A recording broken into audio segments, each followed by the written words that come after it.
Hello student, आज मैं आप लोगों को 6 चैप्टर पढ़ाने जा रही हूँ और 6 चैप्टर का नाम है चरित्र और संयम। इसको ध्यान से सुनिएगा आप लोग। इस विषय में दो मत नहीं हो सकते हैं, यानी विचार नहीं हो सकते हैं कि धन संपत्ति के बल पर नहीं बल्कि मस्तिष्क की शक्ति के बल पर ही हम आगे बढ़ सकते हैं। इसी प्रकार यह भी सभी स्वीकार करेंगे कि मस्तिष्क नहीं बल्कि अंततः मनुष्य का हृदय ही उसे आगे ले जा सकता है। कठिन अवसरों पर बुद्धि नहीं, चरित्र ही सहायक होता है।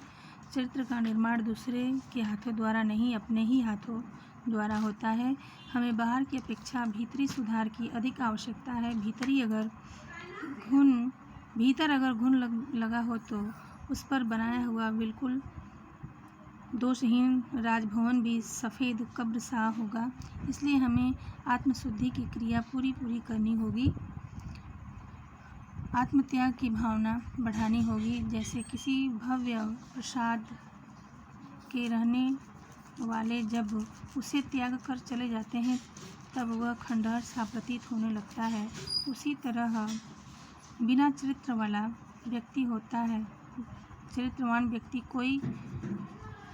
व्यक्ति को कोई भी पद दिया जाए वह उसके योग्य सिद्ध होगा। अगर आप अपने चरित्र को बलवान नहीं बना पाते तो आपका तमाम पठन पाठन और अभ्यास निरर्थक ही ठहरेगा।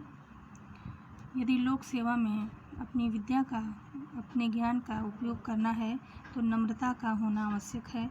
बिना चरित्र के सारा ज्ञान केवल बुराइयों की जड़ है। मेरे लिए तो नीति, सदाचार और धर्म एक ही बात है।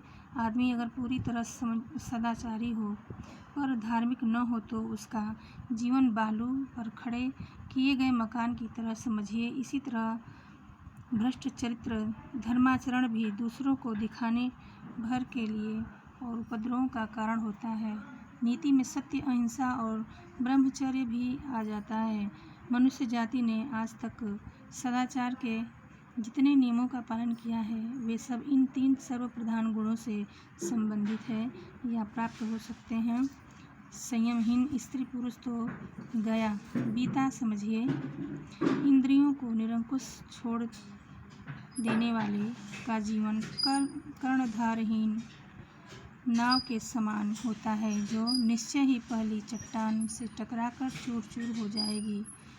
स्वास्थ्य और शौच के नियमों की अपेक्षा, शौच मतलब पवित्रता की अपेक्षा ने हमारे शरीर को घून लगा दिया है। हमारी गलत पोषक तत्वों से रहित और उत्तेजक मसालों से भरी खुराक ने हमारी पाचन शक्ति का दिवाला निकाल दिया है। यह बात पुकार कर हमारे कानों में चली जानी चाहिए कि अगर हमें बौनों की जाति का नहीं बनना है तो जो प्राण शक्ति हमारे आसपास रही है, जिसका हम नित्य विनाश कर रहे हैं, उसका संचय करना और उसे बढ़ाने का यत्न करना होगा।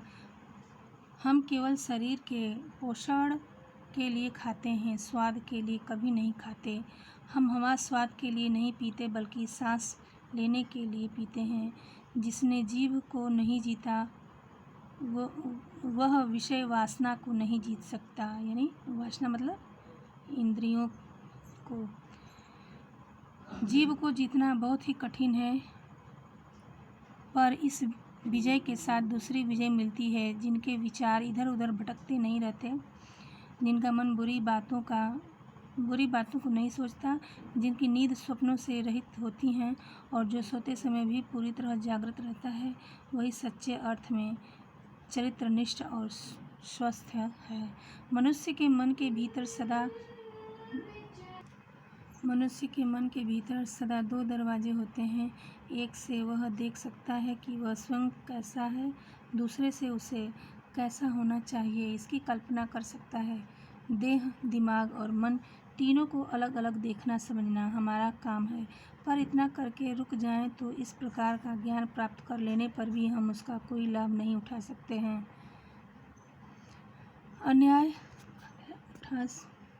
अन्याय, दुष्टता, अभिमान आदि का क्या फल होता है यह जान लेना भी जरूरी है। और जान लेना ही काफ़ी नहीं बल्कि जानकर आचरण करना भी आवश्यक है। हम कोई भला काम करें तो उस पर हमें गर्व से फूल नहीं जाना चाहिए, हमें उसका मूल्य नहीं आंकना चाहिए, अपितु सदा अधिक भला होने और अधिक भलाई करने की इच्छा करनी चाहिए। नम्रता व्यक्ति के चरित्र का एक विशेष गुण है। यह अभ्यास से प्राप्त नहीं होती, इसे स्वभाव में समाहित होना चाहिए। सत्य का अभ्यास किया जा सकता है। यहाँ नम्रता का तात्पर्य उससे नहीं है जो बड़े आदमियों में एक दूसरे के सम्मानार्थ सिखाया पढ़ाया जाता है। कोई बाहर से दूसरों को साष्टांग प्रणाम करता हो पर मन में उसके प्रति तिरस्कार भरा हो, और यह नम्रता नहीं, लुच्चाई यानी धूर्तता है। नम्र मनुष्य खुद नहीं जानता कि वह कब नम्र हो जाता है। संयमी स्त्री पुरुषों की स्वच्छता, अंतर की पवित्रता का लक्षण रूप ही तो काम की वस्तु है। हमारा शरीर महामंदिर है, हम उसमें बाहर से कोई मैल न भरें, अंदर मन को कुविचारों से मलिन न करें। इस सोच को साधने वाला अपने हर काम में स्वच्छता प्रकट करेगा, यह उसके लिए स्वाभाविक कार्य हो जाना चाहिए। मेरी दृष्टि से विचार करने की कला ही सच्ची शिक्षा है। यह कला हाथ आ जाए तो दूसरी कलाएं उसके पीछे सुंदर रीति यानी तरीका से सज जाती हैं। विचार समाज पोषक होता है और समाज विध्वंसक मतलब नष्ट करने वाला भी होता है। वह दैवी भी होता है और आसुरी भी। इसलिए हर कार्य करते हुए हम विचार करें, इतना ही काफ़ी नहीं है, यह विचार सबके हित का भी होना चाहिए, केवल अपने स्वार्थ का नहीं।